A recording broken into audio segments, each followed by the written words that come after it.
Basic case था domestic violence का। मैंने एक्चुअली तलाक मांगा था because I was not happy in a marriage. तो I wanted a peaceful divorce, तो वो हुआ नहीं। तो कुवैत में मैंने डिवोर्स का पहला फाइलिंग स्टार्ट हुआ वहाँ पे। फिर हम इंडिया में आके मैंने डोमेस्टिक वायलेंस फाइल किया केस, बिकॉज वहाँ पे जस्टिस ऑलमोस्ट मिलके भी नहीं मिला। Like legally I got the custody of my child, but because my son is brainwashed against me, तो उसने मना किया मेरे साथ आने के लिए। तो पुलिस ने बोला हम आपको फोर्सफुली आप उसको लेके नहीं जा सकते। तो फिर मुझे किसी ने बोला आप इंडिया आके डोमेस्टिक वायलेंस फाइल कीजिए। तो फिर I came down in India and I file the case. तो यहाँ पे क्या हुआ कि मेरे हस्बैंड की एडवोकेट्स है, वो हमेशा कोर्ट में झूठ बोलती रहती है मेरे बारे में, मेरा कैरेक्टर असैसिनेशन करती है। बोलती है कि मुझे कुवैत में अरेस्ट किया था, मैं जेल में थी, मुझे डिपोर्ट किया गया था वहाँ से। मैंने बोला जैसा आप मेरा पासपोर्ट देख लो, आप वहाँ से चेक करवा लीजिए, मैं वहाँ पे जेल में नहीं थी। तो बेसिक होता है कि ये सब जब मेरे केसेस चल रहे थे, मैंने अपना केसेस स्टडी किया और खुद लॉ स्टडी किया, बिकॉज मेरे एडवोकेट्स मेरे केसेस को सही से नहीं लड़ रहे थे। तो I was studying my own case and fighting my cases in between at the same time. तो वहाँ पे मुझे पता चला पर्जुरी करके एक सेक्शन आता है, जहाँ पे कोई भी एडवोकेट अगर झूठ बोलता है तो वो साबित करने के लिए ये सेक्शन फाइल करना होता है। तो वो मेरे किसी एडवोकेट ने फाइल नहीं किया था। तो मैंने बस यही बात किया है मेरे बुक में कि एक एडवोकेट जो मेरे खिलाफ खड़ी है, मेरे एडवोकेट को मेरे हस्बैंड को सपोर्ट कर रही है, पर वो झूठ पे झूठ बोलती जा रही है कोर्ट में, और मैं इतनी हेल्पलेस फील कर रही हूँ कि मैं क्या बताऊँ। तो एक बार तो इस हद तक चली गई, वो उसने झूठा केस मेरे ऊपर डाल के मुझे जेल में डाल दिया। उसने 40 डेज में अंदर थी। एक छोटी सी मार्कशीट जो होती है जिसमें ज़्यादा से ज़्यादा लोग 2 दिन होते हैं, मुझे पुलिस स्टेशन में भी बताया गया था, अंदर जेल में भी लोगों ने बताया था कि तू कल ही निकल जाएगी, कि छोटी मोटी मार्केट में ज़्यादा दिन नहीं रहते कोई यहाँ पे।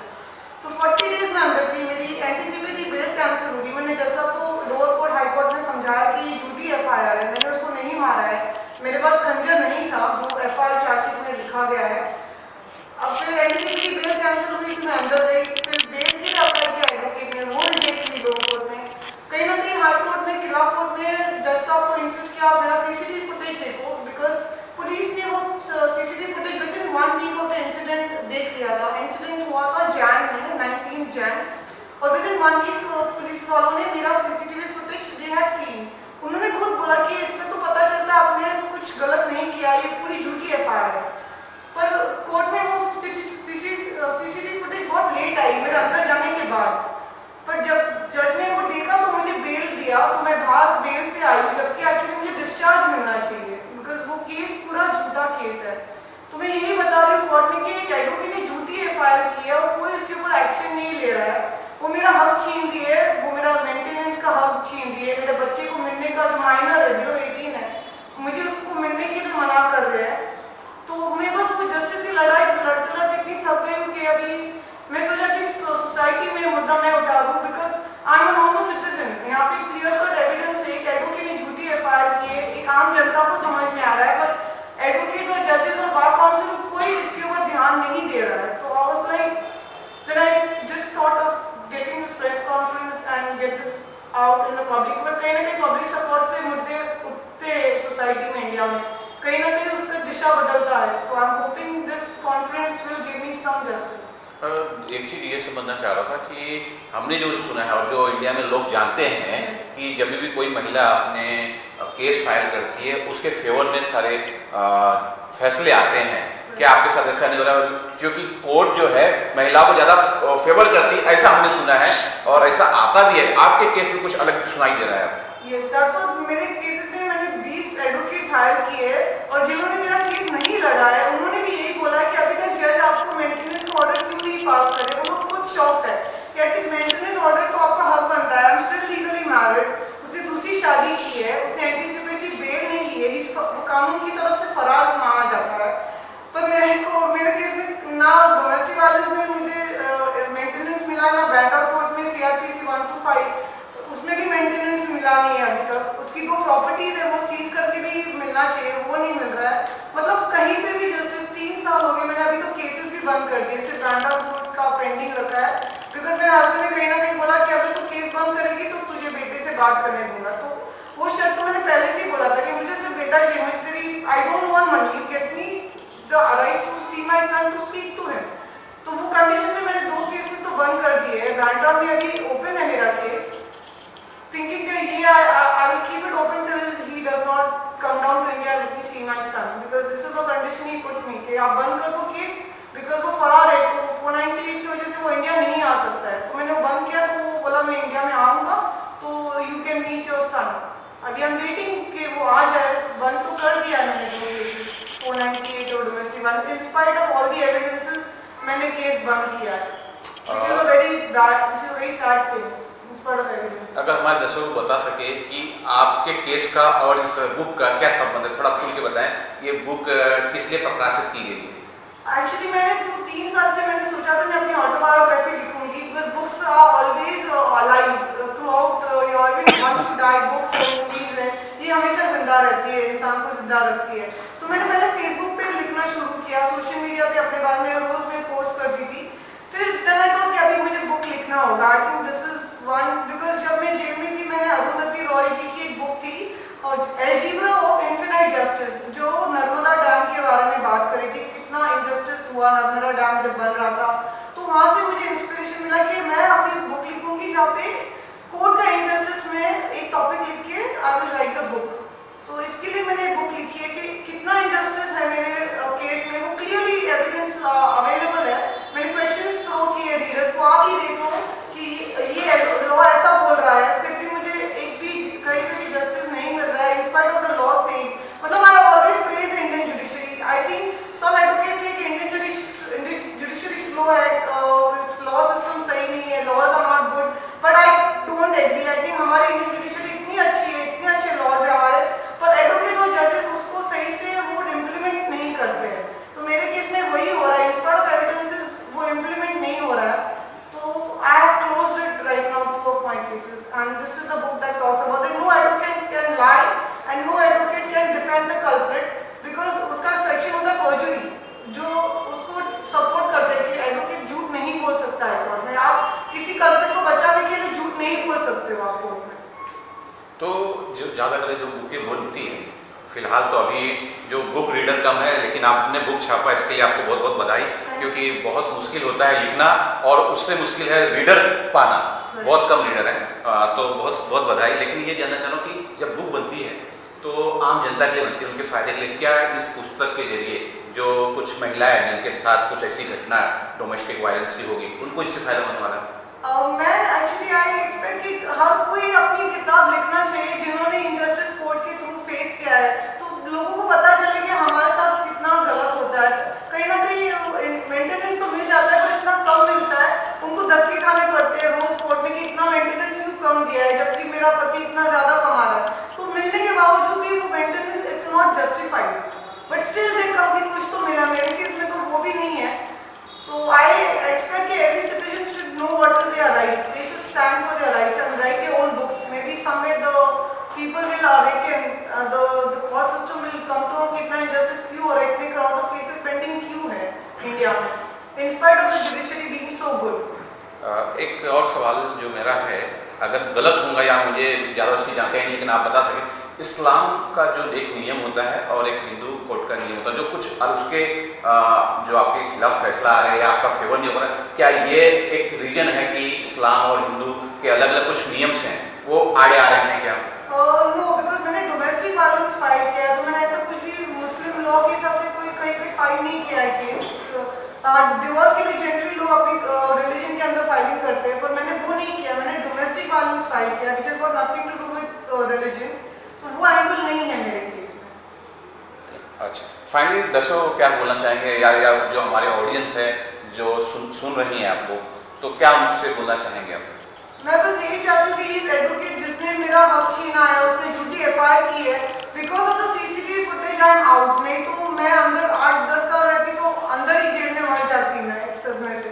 सो I would want the judiciary, anybody listening out there, that this advocate should be arrested because she filed a false case, she is misusing the power being an advocate, which is not right. I would want her to be arrested. Sir, आपसे जानना चाहूँगा जरा अपने क्या संबंध फातिमा जी के साथ हैं, और आप इनकी जो मुसीबतें हैं आप उनको किस प्रकार से हेल्प कर रहे हैं, जरा कुछ दर्शकों बताएं। एक्चुअली मैं एक फिल्म डायरेक्टर होने के नाते फिल्म इंडस्ट्री में काम करता हूँ, तो लोग जानते हैं कि अजहर हुसैन लोगों के सपोर्ट के लिए हमेशा खड़ा रहता है। तो फातिमा जी के केसेस को मैं 3 साल से स्टडी कर रहा था कि 3 सालों से ये इंडिया और कुवैत से किस तरह से वो ट्रैवल कर रही है, किस तरह से परेशानियों से जूझ रही थी।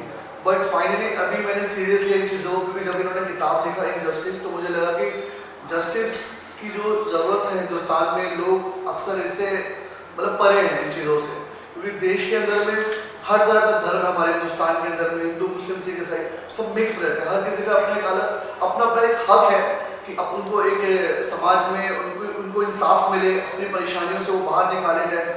क्योंकि फातिमा जी के अंदर पर्सनली ये था कि उनकी परिवार में, जैसे उनके हस्बैंड है, उनके हस्बैंड के साथ मेरा जो प्रॉब्लम हुआ, प्रॉब्लम के बाद उन्होंने अपनी कोर्ट में फाइल किया कि मैं आपसे डिवोर्स लेके सेपरेट होना चाहती हूँ और डिवोर्स में उससे बिना पे दूंगी जहाँ पे मुझे मेरी बेटी की कस्टडी दी जाए। बट उनकी बेटी की कस्टडी उनको नहीं दी गई और एक तलाक इनका हो गया, और उसके बाद ये इंडिया आती है और इंडिया में यहाँ पे केस फाइल करती है कि मुझे इंसाफ मिले। वो इंसाफ भी इनको नहीं मिल रहा है और जो कोर्ट के अंदर में जो वकील है वो इनके खिलाफ चले जा रहे हैं, क्योंकि आगे से कहीं ना कहीं प्रेशर हो रहा है कि इनके केस में ज़्यादा ध्यान ना दिया जाए, या फिर जिस तरह से वो केसेस लड़ रही हैं उस केसेस में ज़्यादा इन्वॉल्व मत हो, क्योंकि जो इनके अपोजिट में जो दूसरे एडवोकेट है वो कहा जाता है कि उस कोर्ट के चैम्बर के कुछ सीनियर है, जिसकी वजह से कोई दूसरा एडवोकेट खड़ा नहीं होगा। बट ऐसा नहीं है कि अगर आप कहीं पे भी किसी भी एडवोकेट को लेकर अगर कोई केस अगर लड़ना चाह रहे हो, अगर इंसाफ के लिए लड़ रहे हो, तो ये इनका पूरा हक बनता है कि अपोजिट में कोई भी खड़ा हो, इंसाफ चाहिए। तो अगर फातिमा जी अगर यहाँ तक पहुँची है और ये हमारी बुक इनजस्टिस अगर मार्केट में पब्लिश हो रही है, आपके लिए है, अगर आपको कहीं ना कहीं स्टोरी पढ़ के लगती है कि फातिमा जी को इंसाफ मिलना चाहिए, तो डेफिनेटली हम इनके साथ हैं। और मैं चाहूँगा कि आप लोग भी सपोर्ट करें इन चीज़ों के लिए कि वकील जो कोर्ट रूम के अंदर में एक सही इंसान के खिलाफ होकर जो लड़ रहे हैं वो गलत है। एक सही इंसान को सपोर्ट करो, उनको जस्टिस दिलाओ, उनको इंसाफ दिलाओ, ये हम सबका मोटो है। क्योंकि हिंदुस्तान में बहुत से लोग हैं जिन लोगों के केसेस कितने सालों से पेंडिंग पड़े हैं कोर्ट के अंदर में, जिससे कोई सुनवाई नहीं है। पर अब अगर इस तरह से चलता रहा तो हम तो मैन है, हमारे साथ तो अगर होता तो हम लोग सहने की वो चीज़ें मतलब कैपेसिटी है जो सह लेते हैं, चक्कर काट लेते हैं, धक्के खा लेते हैं कोर्ट के, तारीख के, हर चीज़ों के। पर एक औरत किस तरह से जाएगी कोर्ट के चक्कर काटने के, किस तरह से फाइनेंशियली सपोर्ट उसको मिलेगा? इस जगह पे ये इस कंडीशन पे आज मिलेगी कि फैमिली भी सपोर्ट यहाँ पे नहीं कर रही है। ये हमारे लिए बहुत मैटर करता है इन चीज़ों का कि जहाँ पे एक लेडी अपने इंसाफ के लिए लड़ रही है, उस जगह पे अगर समाज या फिर कोई गवर्नमेंट या कोई भी कानून सपोर्ट नहीं कर रहा, तो इन्हें यहाँ पे आगे आना पड़ेगा और हम जैसे दोस्त इनके आगे सपोर्ट के लिए खड़े रहेंगे। फातिमा आज एक हमारे समाज की एक ऐसी महिला है जो एक ताकतवर इंसान से लड़ रही है। हमारे देश में नारा दिया जाता है बेटी बचाओ बेटी पढ़ाओ, लेकिन होता उसके उलट। हमें लगा पता कि अजहर ने इनको सपोर्ट किया है, अजहर मेरा भाई है छोटा और अच्छी डायरेक्शन करता है, डायरेक्टर है इंडस्ट्री में। उसने बोला भाई ऐसे ऐसे कहानी है, एक हमारी मिलने वाली दोस्त है, उन्होंने ये बुक लिखी है। अब इस बुक के अंदर सैकड़ों पन्ने हैं, हर एक पन्ने में इनका दर्द लिखा होता है। एक महिला इस देश से शादी करके दूसरे देश में जाती है, ना यहाँ खुश रह पाती है ना वहां रह पाती है, हार थक के वहां से लौटती है तो क्या मिलता है? जेल, वो भी 40 दिन की। बेटे से मिलने नहीं दिया जाता है, तो कानून बचा कहाँ है? कानून के रक्षक जब भक्षक बन जाए तो कानून बचता नहीं है। आने वाले टाइम में क्या होगा? आज ये प्रेस कॉन्फ्रेंस होगी, 10-50 लोग देखेंगे, जब ये हाथ थक जाएंगे आत्महत्या करेंगी और एक मोमबत्ती जला करके सब लोग बोलेंगे बहुत अच्छी थी। इससे ज्यादा कुछ नहीं होने वाला। अगर आप इसको सपोर्ट कर सकते हैं तो इनकी बुक को जाकर के अमेज़न पे पढ़िए, इनके दर्द को जानिए। ये देखिए कि एक महिला माँ भी होती है, बेटी भी होती है, बहन भी होती है, बीवी भी होती है। अगर महिला नहीं बचेगी तो कैसे माँ पाओगे, कैसे बेटी पाओगे, कैसे बीवी बनाओगे? तो किसी के दर्द को समझने की बहुत ज्यादा जरूरत है। और ऐसे कानून के भक्षकों को जेल की सलाखों के पीछे पहुंचाने की बहुत ज्यादा आवश्यकता है। क्यों? वो अपनी पावर का नाजायज इस्तेमाल करते हैं, सिर्फ अपने रुतबे के कारण, ज्यादा पैसा होने के कारण। ऐसा नहीं है, कानून बचा हुआ अच्छे लोग भी हैं देश में। सिर्फ एक ऐसा इंसान अगर इन्हें सपोर्ट करे जिसे दुनिया जानती है, तो वो व्यक्ति जेल की सलाखों के पीछे होगा जिन्होंने इसको दर्द दिया है। बाकी भाई साहब हैं सुनील पाल जी। सुनील सर, आप कॉमेडियन हैं, लोग को हंसाते हैं, लेकिन इस वक्त थोड़ा मुद्दा गमगीन है। एक पुस्तक आपके सामने ही है और फातिमा जी ने लिखा है और इन्होंने अपने दर्द को बयां किया है। इनके साथ जो इंसाफ या नाइंसाफी हुई है उस बारे में किया है। कुछ आप बोलना चाहें? बस मैं तो यही कहना चाहूँगा कि फातिमा जी इस वक्त जिस दौर से गुजर रही है, इनके नाम में ही माँ है। फातिमा को पूरे समाज की तरफ से, पूरे देश की तरफ से एक सपोर्ट मिलना चाहिए और कानून और न्याय व्यवस्था पे तो आपको हमेशा ही भरोसा है।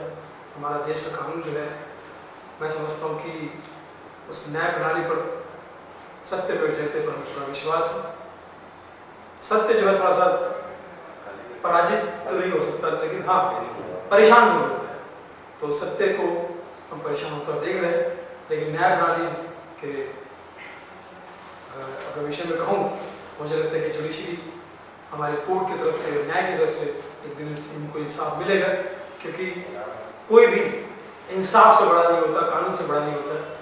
हर व्यक्ति वहाँ पर सब एक जैसे हैं और इसी विश्वास पर जस्टिस जो ने किताब लिखी है, मैं समझता हूँ कि इस किताब को भी पूरे देश और दुनिया वालों को तक पहुँचना चाहिए, पढ़ना चाहिए, ताकि आगे चल के एक नया सबक मिले, रास्ता मिले और कोई भी माँ फातिमा या उनकी जर्नी के हिसाब से। फातिमा जी, जैसे सर ने कहा कि सत्य पराजित नहीं हो सकता, परेशान हो सकता है और सच में आपकी जीत होगी। और जो पुस्तक में आपने लिखा है, आप उस दर्द को, जैसे आपके आंखों में मैं देख सकता हूँ, उस दर्द को लोग समझेंगे। और अभी जहाँ मैं देख रहा हूँ कुछ लोग आपसे जुड़ रहे हैं, पूरा आवाम, पूरा हिंदुस्तान आपसे जुड़ेगा, आपको न्याय देगा। और फाइनली आप कुछ अगर आवाम से कुछ अपील करना चाहें? बस यही है कि आज जो जिनकी केसेस नहीं की है कोर्ट में, जिन्होंने धक्के नहीं भी खाए पुलिस स्टेशन में, उनको भी सपोर्ट करना चाहिए। बिकॉज कभी ना कभी अगर फ्यूचर में आप जाएंगे तो आप ये किताब को याद रखेंगे कि कोई भी एडवोकेट को हक नहीं है झूठ बोलने का, किसी विक्टिम का हक छीनने का हक नहीं है। बिकॉज पर्जुरी जो सेक्शन है कोर्ट में, खुद लॉ खुद कहता है कि आप झूठ नहीं बोल सकते कोर्ट में। तो कैसे आप आगे अपने गुनहगार जो भी आपके क्लाइंट है उसको कैसे बचाते हो झूठ बोल के? ये बहुत ही शर्मनाक बात है, आपको नहीं करना चाहिए। आप अपने खुद के लॉ के उल्लंघन कर रहे हो आप। तो ये सभी के लिए है ये पुस्तक, जो कोर्ट केस नहीं लड़ते उनके लिए भी है। बिकॉज आगे आपके बच्चों के लिए शायद बदलाव आ सकता है। Thank you. Thank you.